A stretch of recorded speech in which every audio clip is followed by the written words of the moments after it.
perwakilan disabilitas. Ada tanya jawab.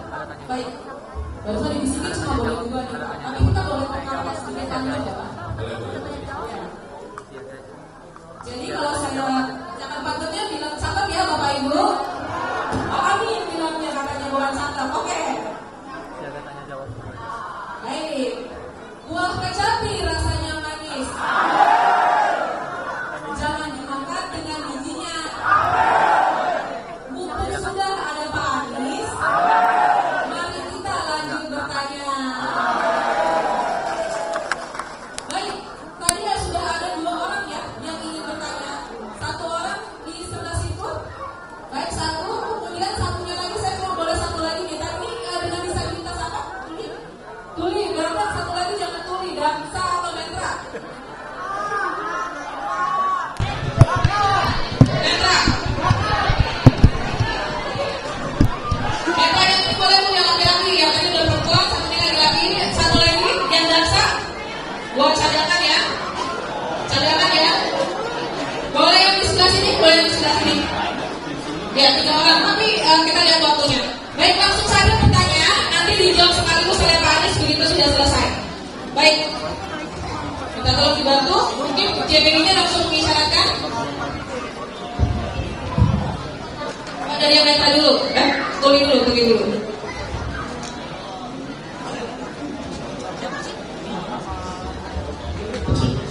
Bismillahirrahmanirrahim. Assalamualaikum warahmatullahi wabarakatuh.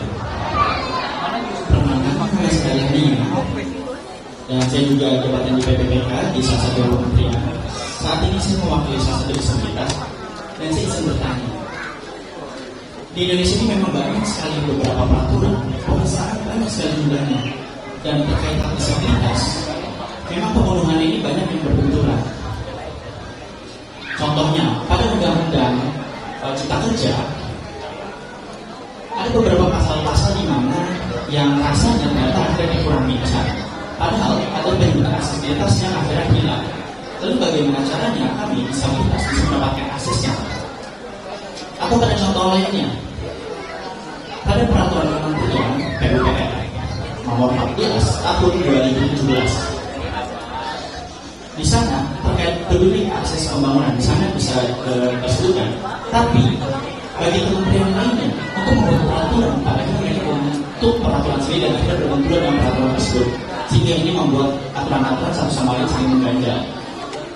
Sebelum diteruskan, untuk operator boleh ditekan tidak layarnya, sehingga bukan beliau muncul di sebelah situ supaya tidak tertutup dengan bodi di switch sekarang ini, supaya layarnya muncul sebelah kiri biar wajahnya bisa dibaca oleh semua. Ya, Anda itu sudah tidak kameranya di layarnya itu kan. Oke, silakan diteruskan.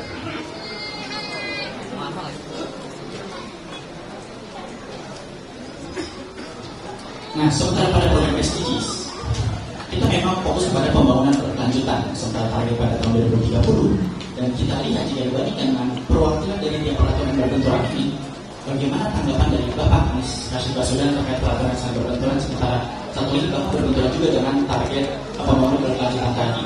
Dan yang kedua, kalau satu pertanyaan aja boleh ya? Satu pertanyaan aja. Ya, baik, terima kasih. Ya, baik, itu saja. Ya, terima kasih kita berikan pesanan. Dari selanjutnya bisa diberikan kepada yang netra.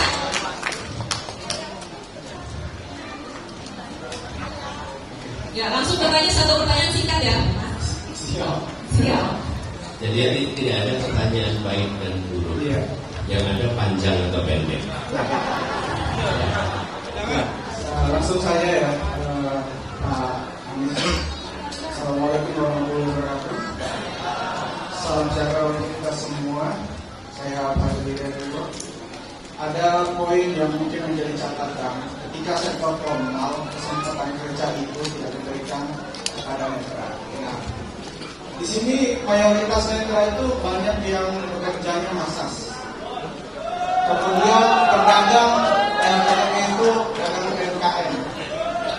Nah, sejauh mana Bapak nanti melindungi dengan pasal 11 Undang-Undang Nomor 8 2016 mengenai perlindungan kewirausahaan dan juga penjaminan bagaimana simpan pinjam koperasi yang akan dilakukan apabila Bapak akan terpilih menjadi presiden. Saya kira banyak kebijakan program yang ada itu menjadi asal Bapak senang laporannya.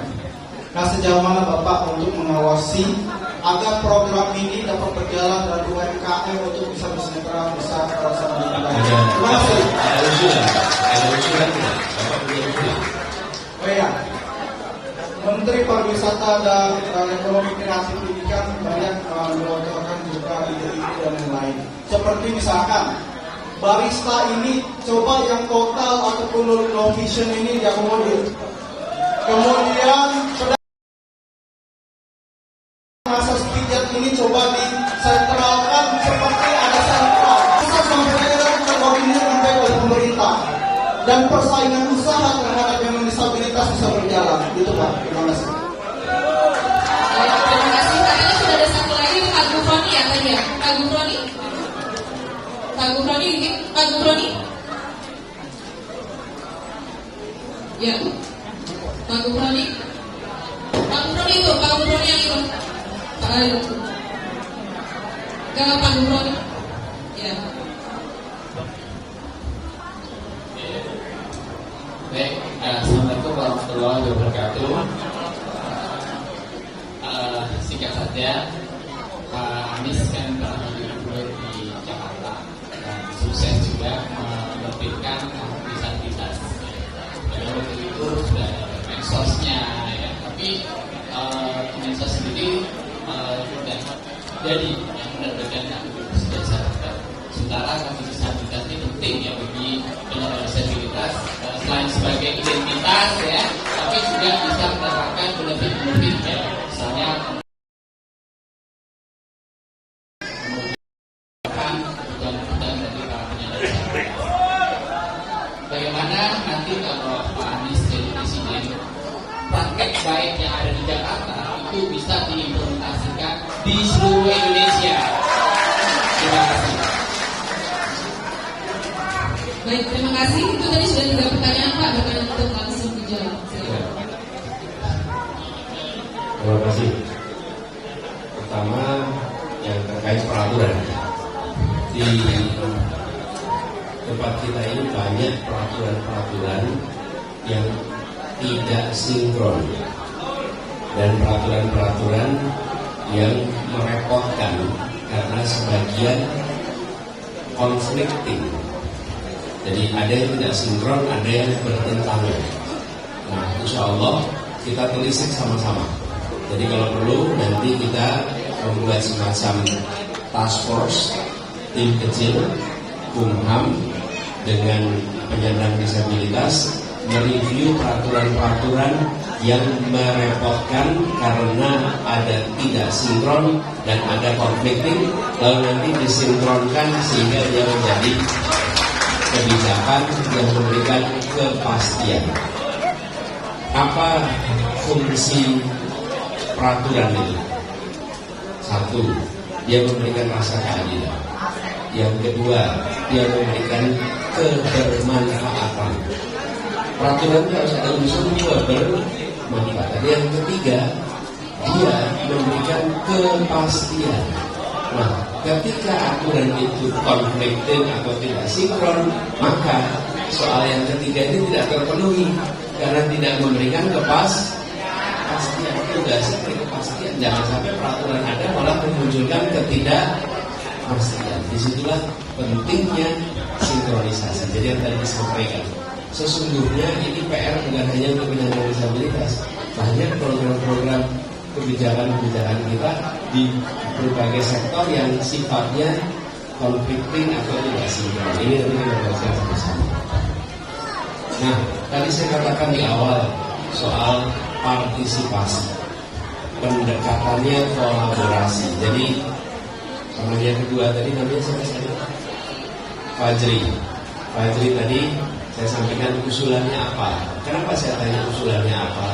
Karena solusi yang diberikan tidak boleh solusi dari pemegang kewenangan.